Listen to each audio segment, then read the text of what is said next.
Okay, welcome to day number 2 of the Get Productive series on simplelifehabits.com. This is Jonathan once again. I've got a video for you that I think will really help you to focus your life. Hopefully yesterday you took some time and completed the first step, which was to take between 10 and 30 minutes and clear up your environment wherever you do your creative work. Declutter, get it organized, move quickly, and make room for you to be creative. So today I want to talk to you about focusing on some areas in both your professional and personal life. So the goal for me today is to convince you that you need to narrow your focus, and that narrowing your focus is actually going to help you to get more things done. I know it may not feel like that because we live in a culture that tells us multitask, do more, take on more responsibilities. You get ahead by being more valuable and doing more at work. But the truth is, you get more done when you focus on some, I guess what you would call the most important areas of your life. So here's the process. First of all, first step is you got to brainstorm. Take out a piece of paper, write down every and any type of role that you play.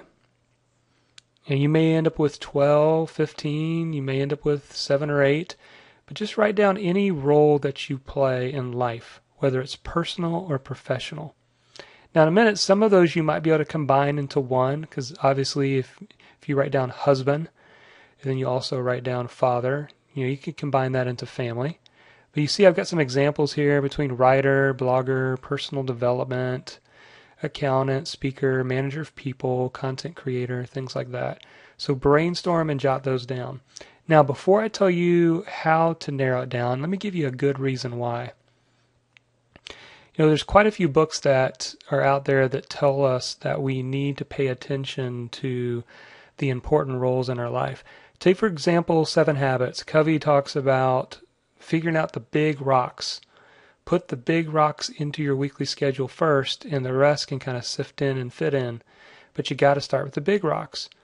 And basically, he was encouraging all of us to focus on what's most important to us. Another example is in The Power of Less. Leo talks about narrowing your focus. In the 18 Minutes book, Peter Bregman actually discusses why you need to have, less than 6 areas of focus, and good reasons why. But in The Power of Less, there's actually a really good example that I want to share with you now, and hopefully it makes sense. Let's say, let's take your energy, your talent, your time availability, and let's say we can bottle all that up into a vial of ink. The truth is, once you bottle all that energy, talent, time into a vial of ink, you really only have a limited amount of resources. We all only have 24 hours in a day. We all only have so much time to focus in certain areas. And so you do have limited resources. So here's your option. Your choices, you basically have 2 choices. First of all, you can take that vial of ink and you can dump it into a glass of water.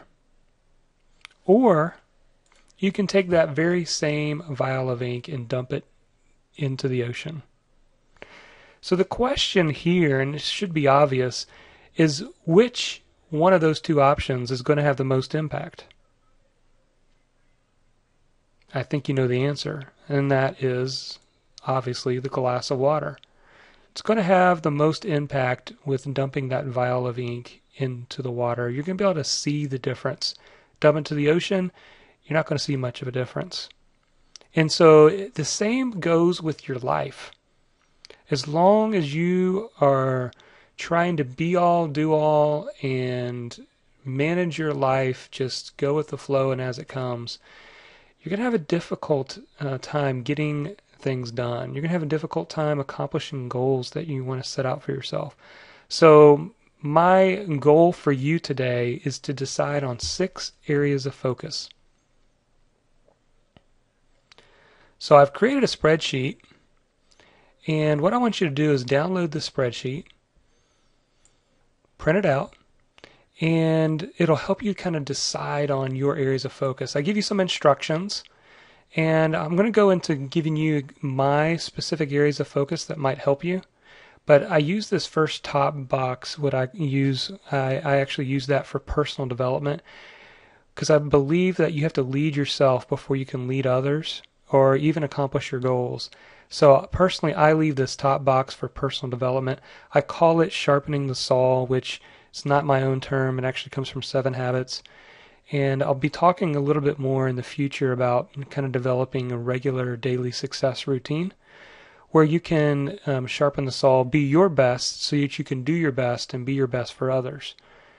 So maybe you want to make this first box personal development. The rest you can divide up between professional and personal areas. You can even look over your list of brainstorming ideas and maybe there's a few that you can combine into one role.